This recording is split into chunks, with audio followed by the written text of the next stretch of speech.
ইসলামপুরের একটা ওয়ার্ডের ছবি তো আপনাদের দেখালাম, এবার হাওড়া সাকরাইল বিধানসভার ছবিটা দেখাই।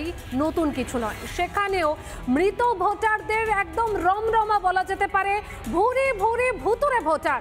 দেখুন,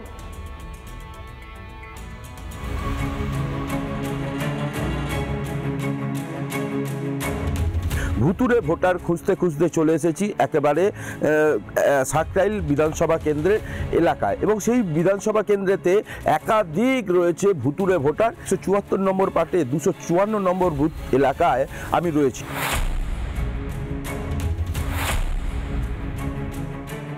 কেউ প্রয়াত 10 বছর আগে, কেউ প্রয়াত 15 বছর আগে, তবু তাদের নাম তালিকা জুড়ে উজ্জ্বল।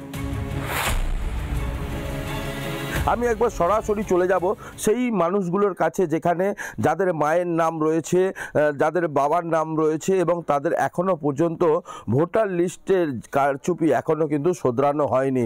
না, মা ভোট দিয়ে গেছে কিনা আমি ঠিক বলতে পারবো না, তবে মা 2021-এ মারা গেছে।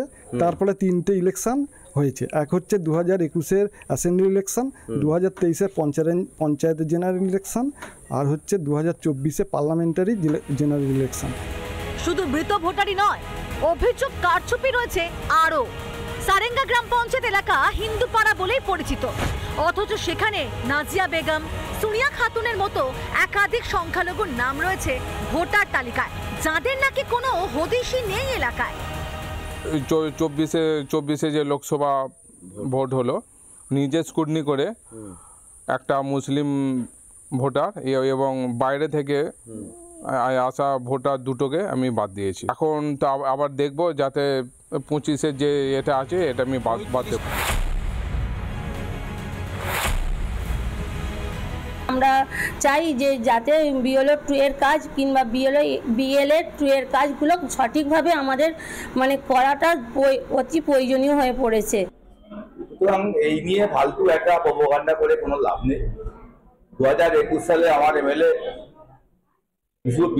বিপুল ভোটে জয়লাভ করেছে। 2000 পরবর্তী যে নির্বাচন আসছে, বিধানসভা নির্বাচন, সেখানেও আমরা বিপুল ভোটে জয়লাভ করব। ভোটার তালিকায় নানান গরমিল, স্বচ্ছ ভোটার লিস্ট তৈরির দাবি এলাকাবাসীর। ভোটার লিস্ট থেকে এই বেনচল বাদ দিতেই অনর কমিশন, আর তাতেই গায়ে জ্বালা ধরেছে তৃণমূলে। রিপাবলিক বাংলা। নানা ধরনের কন্টেন্ট দেখার জন্য লাইক করুন, শেয়ার করুন আমাদের ফেসবুক পেজ, সাবস্ক্রাইব করুন আমাদের ইউটিউব চ্যানেল।